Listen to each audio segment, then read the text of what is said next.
Welcome, everyone. I'm Monica Reynolds. I'm VP of MAPS, but I'm also the assistant trainer. I've trained more assistants than anyone in the country. I mean, I dug the well on this one. And this is one of my one things. Now, you're not supposed to just have just lots of one things, but this is really a one thing for me. So what the perfect real estate assistant can do for you. So let me show you the first slide and give you some information. So if you have any questions about what I'm presenting about leverage, you will want to email me at monica@kw.com. Isn't that easy? monica@kw.com. So we're going to discover how the right assistant can, give you the structure. What's the best structure for the right assistant? Operating and managing the many aspects of your real estate business. And what are you doing that you shouldn't do? So follow along. So the next slide that's going to come up that you're going to see, which is an important slide, is why should I hire an assistant? Well, leverage, what does that mean? It means freedom. And what's your definition of freedom? Is it some financial freedom? That's a good one. How about some time freedom? How about opportunity freedom? How about leverage freedom? I mean, you can just go down the list and have a lot of fun with this. So why should I hire an assistant? It's all about leverage. So if you look at your schedule right now and you go to your schedule and you put a dollar sign next to these activities: lead generation, listing appointments, lead follow-up, writing contracts, role play. Those are dollar signs. Everything else in your schedule is stuff. So what kind of stuff got in the way the last few weeks where you weren't on track the whole time? So on the next slide, and I'm going to go quick through things.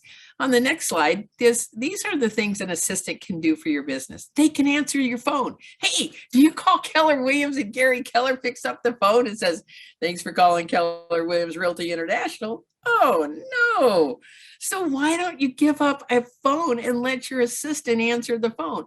And you can figure out, if you've got a cell phone, you get, another line to your, office or whatever you're going to do, or digitally. Or maybe you give up your cell phone and go get another one where only your friends and family and your assistant have. What a thought that would be, right? Your assistant can handle emails. You know how to handle them. And the money one, she's going to let you, or he's going to let you know right away. All the listing systems, all the closing systems, database, command, the opportunities in command where you're putting all your leads in there and you're not losing any. Imagine that. Social media, customer experience, the customer service that we do. Keeping the culture as your team grows, if you want it to grow. And it's okay if you don't. One assistant's great, but I would always have at least one assistant, right? Repeat and referral business. How are you cultivating that repeating referral business, and how are you tracking it? Lead generations and tracking numbers. Now, the next slide, let's take a look at that. So communication is key when you want to leverage. There are two reasons people get divorced. Number one is communication. We're not on the same page. We aren't the same things. We're the same anymore. So it's communication. The second reason is money. And so nothing is different in when you leverage and you hire a great assistant. So the first thing we're going to talk about here is communication. So you must meet with your assistant at least 15 minutes a day, a quick stand-up meeting, really quick and fast, gets to it. It's not about what you saw at the movies, or they saw at the movies, or what they had for dinner, or something that happened over the weekend. You just get right to it. And I love this accountability form. What did I do yesterday? What am I going to do today? Any problems or concerns? Now, this form is a great form to have a stand-up meeting, and during the day, the assistant is filling these things out. It's accountability. It's the big rocks that they're working on, and it has a place for them to put their questions. So there's not a lot of interruptions during the day, but more importantly, you should be out taking a listing, right? Out negotiating a contract, whatever it happens to be. Lead generation, that'd be a good idea too, right? Okay, the next slide that you're going to see is the listing system.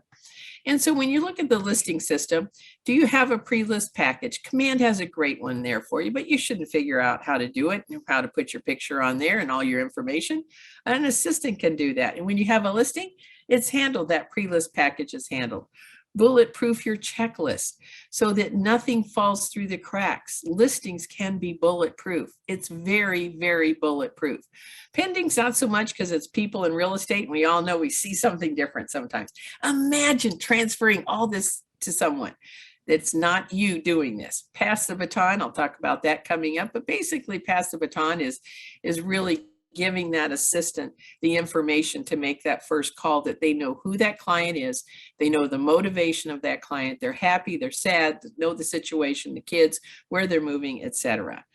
The showing conversation. And so basically what that is making sure that, the follow-up to a seller about a showing is critical. That's the number one complaint that is lodged to the National Association of Realtors when they do their surveys, is that sellers do not know what happened on a showing. Price improvements only for licensed assistant. Now, on the next slide, where we're going deeper on this next slide, this is a just listed letter. So, I've been in real estate for 40 years. I've been training and coaching for over 25 years. And one of the things that I want to share with you is that, obviously a just listed and a just sold work. And obviously the phone call even make it more powerful. What if at the end of a listing presentation, you said to the seller, I have a unique marketing proposition I would like to ask you.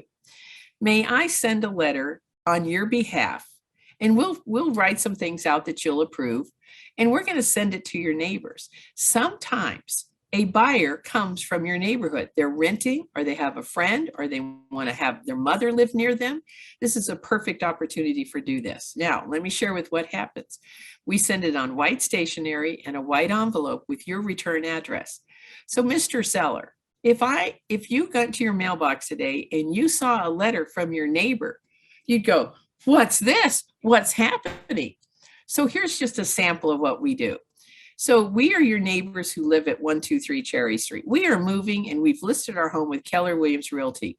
The reason we are writing you is to ask you a favor. Should you know of anyone who would like to live in our neighborhood, please forward our information to them. Now, if you notice there, you're going to put something personal in that first paragraph. I own the greenhouse on the corner with the red door. My wife and I have lived in the neighborhood for 7 years. I'm also the person who walks my dog, a big German Shepherd, every evening at 5 o'clock. Our kids attend the middle school. All right. So that's a great letter, but that is something that has to be automatic. You don't think about it other than you have that conversation at listing presentation, and your assistant writes it and gets it out. That's awesome. So just a thought there. I always think that's a kind of a good little gem to think about. And then you call the neighbors. You can door knock this letter if you like also. Okay, let's go to the next slide. So on the next slide, what you're going to see is this is called pass the baton. So never allow your assistant, and take the time. And when I say allow, it's because you're moving so fast and you say, just call them, get them on the market. I've done that before. Let your assistant know their motivation. Was there a death in the family? Was there a challenge? Did they lose their job? Are they happy? They got a job, new job. They're excited. They're getting, this person's getting married and they're buying another house from us. What is going on here, right? Kids, pet, go over it. Personality styles. I mean, these are important ways to speak the language correctly. And then you role play with your assistant to make that first call. Hello, this is Stephanie with Monica Reynolds' office. Monica asked that I call as part of our customer service and introduce myself. Is this a good time to speak to you? Do you have about 10, 15 minutes, usually a little longer, right? I'm the listing coordinator, and I will be handling all your paperwork. Did you receive my business card? The assistant should have a business card. I work Monday through Friday, and I'm available for your questions. And then I always like adding this. I have your file every single day in front of me. So we will be working, and I will be calling you often. Oh, that's a great way to start that. Great way to start that. Okay, the next slide. Let's talk about closing systems real quick. And I'm conscious of your time, and I'm going to go quick. Closing systems. Do you have a bulletproof checklist? If not, why not? Pass the baton. So when you have a closing system that's bulletproof also, then and I know it's real estate people and some things happen. I mean, we've heard a lot of stuff happening lately, and that happens. Yet you want to make sure that you're not involved in those closings, other than moving it forward and calling that client once a week. And moving it forward is just staying in touch with that client and making sure there's no pitfalls. Now, when it comes to negotiating repairs, your assistant may not do that unless they're licensed. And so you're going to be interacting regularly with them. You want to make sure that they get reviews and referrals. And of course, I'm a big proponent of calling every day. Why? Because we just, going to a closing, they're going to have 6% of the value of their home taken off the top. And we want to build with that client. So this is an experience that we build. So this is a future client. And each client that you close, you want to have the thought process, and so does the assistant, that you're going to get a referral from this person every year, or they're going to use you in the next 5 years. It's a statistic. Okay, let's go to the next one, which is setting expectations for closings. Okay, so can you imagine having a trained assistant that can set up expectations? Now, they don't have to be licensed for this, but most of the challenges that we have in a closing is not having the right conversations. Now, as an agent, that you're super busy, and if you're a high D personality, you kind of gloss over these things a little bit sometimes. I'm guilty. And so you want to have an assistant trained that's going to be able to have these conversations, whether it's about appraisals, whether it's about the moving target, which is the closing date, which is about negotiating for repairs. So here's an example. Mr. and Mrs. Buyer, the request for repairs is meant to address any items the inspector points out that are potential health and safety concerns. It's not meant to address any cosmetic items as nail holes or stains on the carpet. So we have this conversation, and then we have the conversation with the seller is totally different.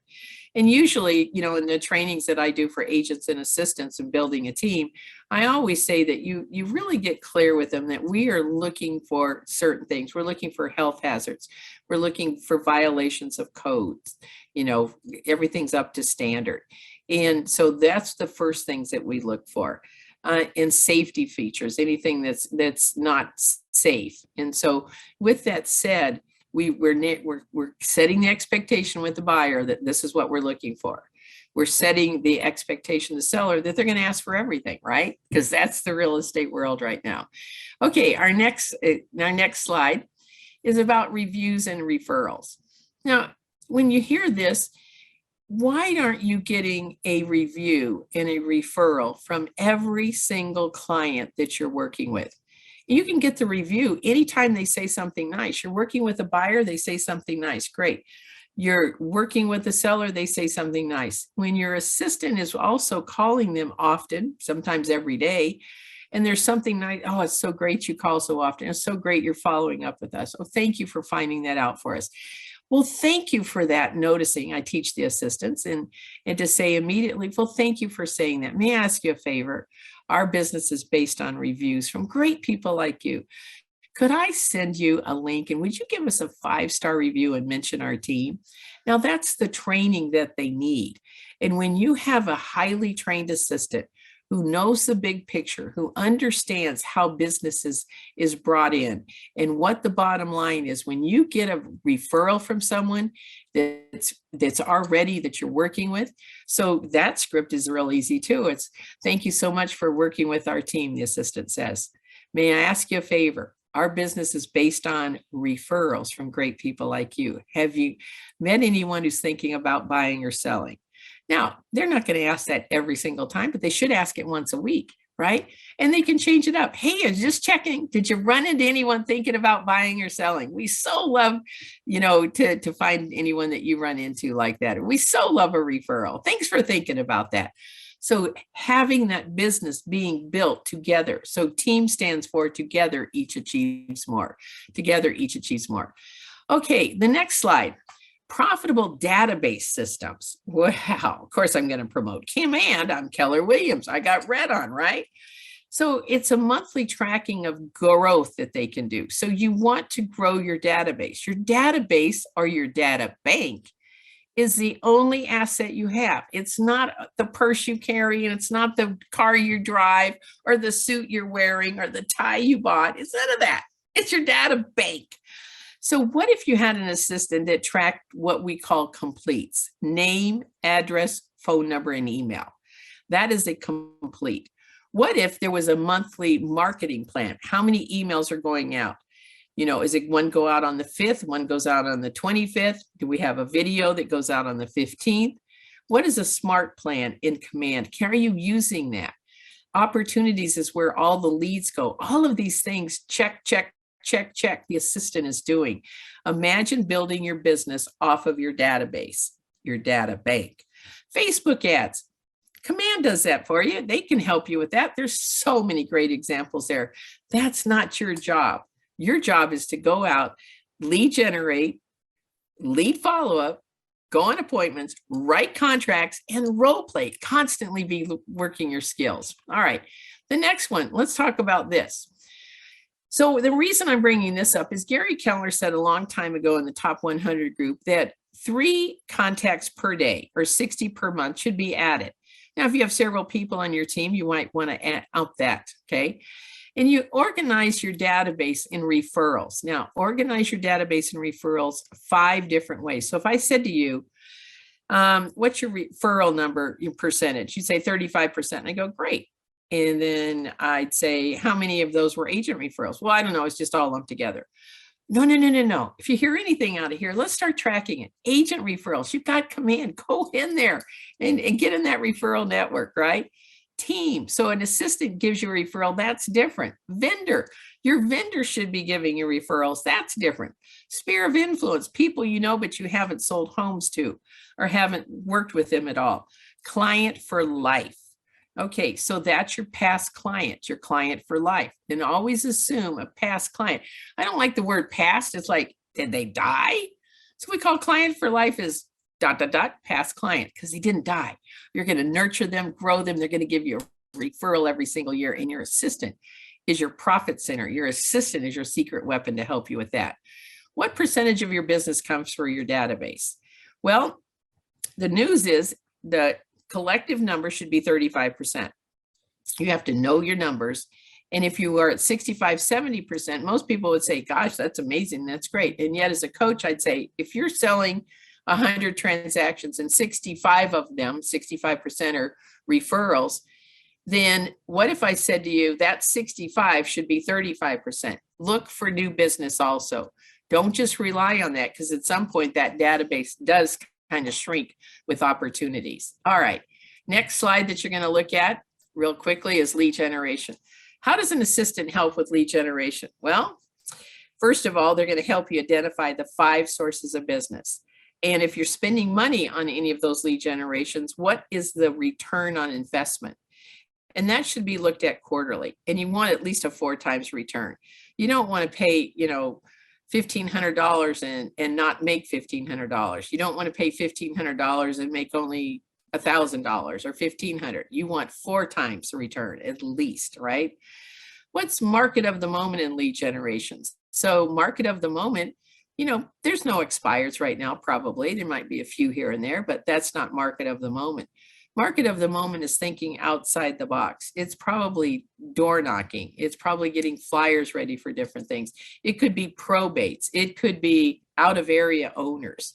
What are some of the opportunities? Market of the moment could be absolutely open houses. That's frustrated buyers are roaming around in open houses. Schedule.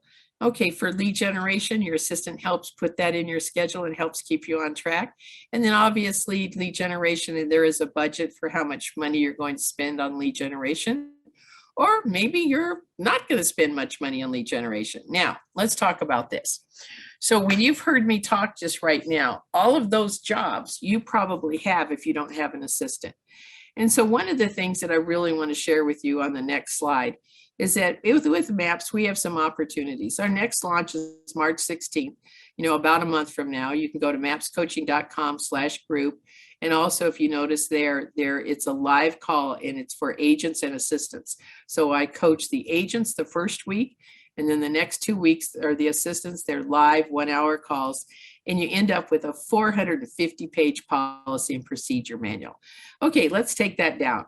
So I want to wrap up the call, and I want to share with you a couple of things. The best thing that you can do in your life is hire the right assistant.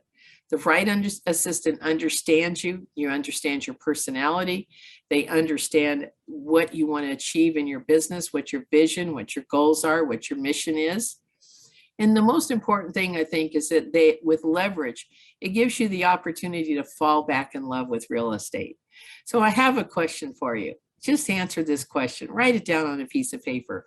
What do you love about real estate? What's your favorite sweet spot?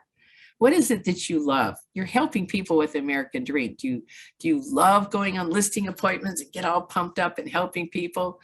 What do you love? And those things that you don't love so much, you take off your plate and you hire the perfect assistant. And so your life can be all about being in love with real estate. You get financial freedom. You get time freedom to be with your family, to have more of a schedule. And you get out of doing the things that you're not so good at, maybe. So honestly, I'm a high D. I don't like crossing the T's and dotting the I's. I like to move fast and get things done. I'm a great salesperson. I love people. I love looking at their house and giving them the opportunity of, here's what we can do to help you. Work with me. You know, I'll net you the most money in the fastest time possible. And I love that. And I like the phone. I like the phone. I love the phone. Now, if you, like me, do not like some of the other things, like I didn't like negotiating contracts. I just would cave in sometimes just to get it over with. And yet I could train my assistant who was licensed to be a fantastic negotiator. And I was able to do that. So think of the things that you do not like to do and fall back in love with real estate. So I'm Monica Reynolds. I'm VP of MAPS Coaching. And also, if you're going to hire and train an assistant, I'd like to partner with you. So thanks for the privilege of spending time with me. I hope you got a few tips. I look forward to seeing you in the future. Thank you.